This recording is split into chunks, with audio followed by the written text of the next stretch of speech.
Bueno, el FMI, por ejemplo, dio por concluida la misión en Buenos Aires, aunque desde el fondo destacaron que se trató de un diálogo constructivo, positivo. Lo cierto también es que desde el gobierno reconocieron que por ahora no hay novedades sobre la posibilidad de establecer una fecha para la firma de este acuerdo. Bueno, varios temas podemos hablar con nuestro próximo entrevistado que amablemente nos está esperando en línea, que es Claudio Caprarulo, que es director de Analítica Consultora, es analista económico. Claudio, muy buenas tardes. Hernán Harris, ¿cómo estás? ¿Qué tal? Muy buenas tardes, un gusto. Igualmente, Claudio, gracias por el tiempo. Bueno, ¿se puede sacar alguna conclusión de lo que fue esta visita de esta misión del Fondo Monetario? Que si bien parece que el diálogo es muy bueno, hay elogios de un lado, elogios del otro, pero finalmente la firma todavía no se rubrica, ¿no?, de un nuevo acuerdo. No, me parece que el mensaje que da el fondo claramente es positivo, ¿no? Uh-huh.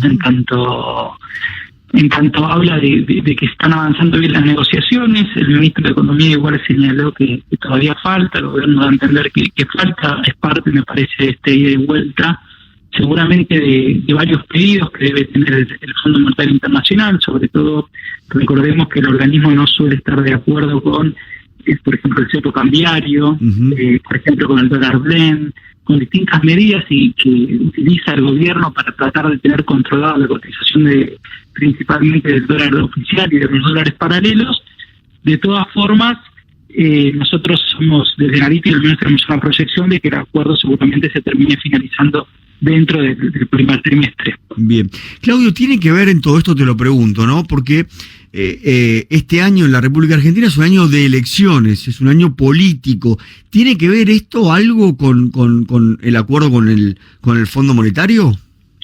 Me parece que la necesidad del acuerdo, más que política, es económica. Recordemos que la Argentina este año tiene fuertes vencimientos en moneda extranjera, en dólares, de deuda que obviamente hereda el gobierno de Javier Milei, y eso le obliga a lo antes posible realizar un acuerdo con el fondo que le permita nuevos desembolsos, y eso ayude a desmantelar parte de los controles cambiarios, que comúnmente conocemos como el cepo, porque eso es lo que va a ayudar a que continúe bajando el riesgo país y la Argentina pueda renegociar parte de la deuda que tiene, refinanciarla.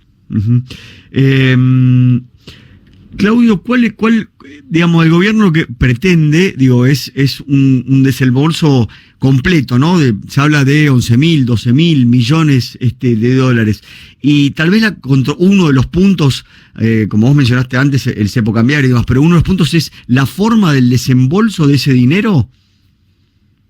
Bueno, seguramente sí, eso es parte de la negociación, uh-huh, pero creo que una vez que se acuerde sobre todo el esquema cambiario, cuáles van a ser los cambios, la propuesta que tiene la Argentina, me parece que después, cómo termine siendo el periodo de desembolsos, me parece humildemente que es una discusión más secundaria, ¿no? Lo primero es, bueno, ¿qué está dispuesto a cambiar la Argentina para que el fondo esté de acuerdo en nuevamente renegociar un préstamo que viene? Recordemos que lo renegoció, lo obtiene Mauricio Macri en 2018, lo vuelve a renegociar el Frente de Todos en 2022 con Martín Guzmán a la cabeza, y ahora lo está volviendo a negociar el presidente Javier Milei con Caputo. Uh-huh. Claudio, el presidente, a través que utiliza mucho, ¿no?, de su red social X, habló de que la actividad está volando, ¿no? Habló del índice general de actividad que creció un 4,6% en diciembre del año 2024 respecto del mes anterior, y que ese repunte fue liderado por la intermediación financiera, ¿no? Bueno, habló de la agricultura, el comercio. ¿Cómo estás analizando este momento de la Argentina? Bueno, es cierto que los últimos meses, el último dato más representativo, que es el estimador mensual de actividad que publica el INDEC, muestra un crecimiento de la economía en noviembre.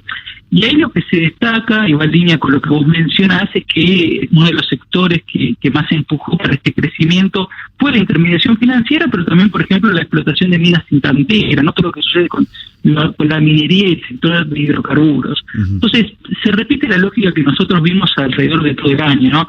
Los sectores exportadores, los sectores muy relacionados con las materias primas, el agro principalmente también porque tiene una base de comparación muy baja por la sequía de 2023, que fue muy importante, la minería, también el sector energético, empujan a la economía hacia el alza. Sin embargo, después tenemos algunos sectores más relacionados con el mercado interno que todavía siguen muy atrasados, muy golpeados, como por ejemplo la industria manufacturera. Claro. Todas estas últimas medidas que conocimos, la reducción de retenciones, por lo menos en forma parcial hasta el mes de junio, sí la eliminación total para las economías regionales, esta quita de los impuestos en los autos y en las motos, digo, ¿son todas medidas que van a apuntar a ayudar a este crecimiento? Bueno, principalmente creo que hay distintos factores siempre que analizamos las retenciones, ¿no? Las retenciones tienen un impacto fiscal y también tienen un impacto en lo que podríamos denominar la caja en dólares, en las exportaciones. Sí. En este caso me parece que el gobierno apunta principalmente a lo que puede proveer de esta medida en cuanto a acelerar las exportaciones del agro en los primeros meses, sobre todo considerando que la situación cambiaria todavía no está resuelta. Recién en las últimas ruedas el Banco Central volvió a comprar dólares, pero venía de tener durante varios días una posición vendedora, y estamos ingresando en febrero. Febrero estacionalmente es el peor mes del año en cuanto a liquidación de exportaciones. Entonces, con esta medida el gobierno lo que busca hacer es generarle los incentivos al agro, que viene muy golpeado porque el precio de las commodities cayó mucho, porque también el clima no está ayudando. Entonces, con este aliciente y diciendo, mira, yo voy a bajar las retenciones, pero solo hasta junio, genera los incentivos para que se adelanten la liquidación, al menos en términos financieros, del agro, y poder acumular dólares en meses que son complejos, y lo que le permite generar un puente financiero principalmente hacia adelante. Ahora, el impacto en la actividad económica en estos meses puede no ser tan relevante, más allá de que obviamente la baja de las retenciones me parece que en general es una buena señal, porque Argentina necesita exportar más. Entonces eliminar impuestos a las exportaciones es el camino que hay que seguir. De todas formas, no hay que dejar de mirar también lo que pasa desde el punto de vista fiscal, ¿no? Porque las retenciones aportan casi un punto del PBI anualmente. Claro, es mucho. Es mucho, exactamente. Entonces, por eso, más allá de que muchos gobiernos han intentado reducir o eliminar, en algunos casos, las retenciones, no se termina haciendo porque después es muy difícil compatibilizar eso sin generar mayores problemas en el plano fiscal. Y recordemos, sobre todo para este gobierno, que sigue siendo el ancla del programa económico, ¿no? Donde los mejores resultados muestra el gobierno es en el superávit primario y el superávit financiero. No solo logró equilibrar las cuentas públicas, sino que sean superavitarias. Claro. Recuerdo, si mal no recuerdo, corregime, Claudio, durante el gobierno Mauricio Macri se eliminaron las retenciones, después se volvieron a implementar, ¿no? Por las circunstancias de lo que fue el final de su gobierno. Sí, pero recordemos también, y a mí me parece interesante para reforzar el punto, es que las retenciones a la soja no se eliminaron, se redujeron. Se redujeron, claro. Y quedó pendiente decir, bueno, una vez que vayamos logrando los objetivos fiscales que nos propusimos, vamos a poder ir aumentando la baja en las retenciones a la soja, algo que, como vos muy bien mencionás, no terminó sucediendo, sino por el contrario, al final del gobierno terminaron volviendo retenciones que se habían eliminado. Claudio, y te completo con te pido tu opinión o el concepto, ¿no? Porque es difícil que un país con cepo cambiario como tiene la República Argentina pueda acumular reservas, ¿no? Y está dependiendo tal vez de ese desembolso, de ese acuerdo con el Fondo Monetario Internacional, que a su vez le pide la salida del cepo, y la no fecha de salida del cepo genera también la falta de previsibilidad en todo esto y juega en contra. Claro, juega en contra. Obviamente el cepo cambiario no ayuda al ingreso de dólares, sobre todo para las inversiones. También tenemos que pensar que la Argentina tiene muchas posibilidades y muchas ventajas para realizar inversiones productivas, que son las que uno mayormente siempre desde un gobierno debería alentar. Pero ¿quién va a poder invertir en un país que no sabe cuándo va a poder volver a sacar sus ganancias de visitas al exterior? Bueno, el gobierno ya el año pasado trató de hacer una especie de parche para esa situación, que fue con el famoso RIGI, ¿no? Porque con el RIGI lo que se hacía es, se le decía a estas empresas, bueno, en estos nuevos proyectos yo te voy a garantizar que vos no vas a tener ningún problema para después poder repatriar tus dólares al exterior, más allá de un montón de ventajas fiscales que también se le otorgó de la mano de eso. Bueno, ahora, más allá de todo eso, sigue la Argentina teniendo muchos controles cambiarios que son una excepción respecto a lo que pasa, no solo en el resto del mundo, sino con economías como la de Brasil, como la de Perú, como la de Chile, como la de Uruguay, países limítrofes que también suelen tener problemas similares a nosotros en algunos casos, ¿no? En términos de economías que dependen mucho de las materias primas, de la cotización de las materias primas, economías en las cuales hay mucha disparidad y desigualdad social en algunos casos. Bueno, esas economías lograron de todas formas, sin un cepo cambiario tanto como el que tiene la Argentina, tener, por ejemplo, una inflación controlada. Entonces, si este gobierno quiere continuar con esta línea que ellos plantean de estabilización, claramente lo que el mercado le sigue pidiendo es, bueno, desarmar finalmente el cepo. La posición del gobierno hasta ahora siempre viene siendo, si yo desarmo el cepo tal como están dadas hoy en día las condiciones, eso me va a generar un muy fuerte salto en el tipo de cambio, en el precio del dólar oficial, se va a trasladar a los precios y vamos a tener que volver a empezar respecto a la reducción que vienen logrando en términos de la inflación. El miedo del gobierno es no tener poder de fuego, digamos, para poder evitar justamente o combatir ese temblor que puede suceder con una hipotética salida del cepo. Claro, que la salida del cepo, porque básicamente el cepo lo que hace es no permite que los pesos se puedan ir contra el dólar, ¿no? Uh-huh. ¿Por qué? Porque lo que se dice es, mira, yo tengo una oferta de dólares que es menor a la demanda de dólares, entonces lo que trato es de restringir esta demanda de dólares, porque si yo la suelto, van a ir todos contra una oferta que es menor y va a hacer que el precio del dólar suba mucho.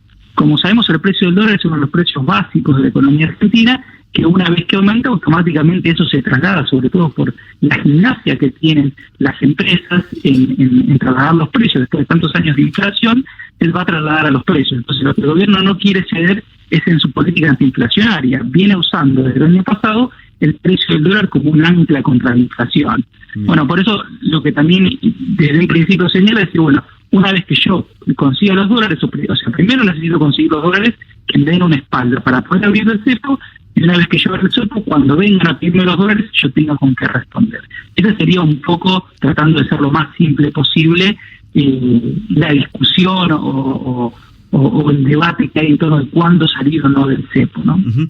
Y por último te pregunto, Claudio, en este camino que ha emprendido el gobierno con éxito, ¿no? En la baja de la inflación, digamos, comenzamos un nuevo año, está la discusión también de las tarifas, tema paritarias, que digo, el mejor remedio que puede tener el gobierno para pelear las paritarias es bajar la inflación, ¿no? Pero ¿qué están analizando desde Analítica en ese sentido? Bueno, la política del gobierno, según trascendidos y lo que está viendo en distintas paritarias, es tratar de que los salarios aumenten en línea con lo que ellos proyectan que va a ser el sendero de la inflación, ¿no? Poner una pauta en las paritarias y no genere después también un recalentamiento de los precios. Recordemos que los salarios, más allá de ser la fuente de ingreso de la mayor parte de los argentinos, desde el punto de vista de la cadena de producción, es parte de los costos. Y es uno de los costos centrales, así como lo decíamos antes previamente, es el dólar o también lo es la energía.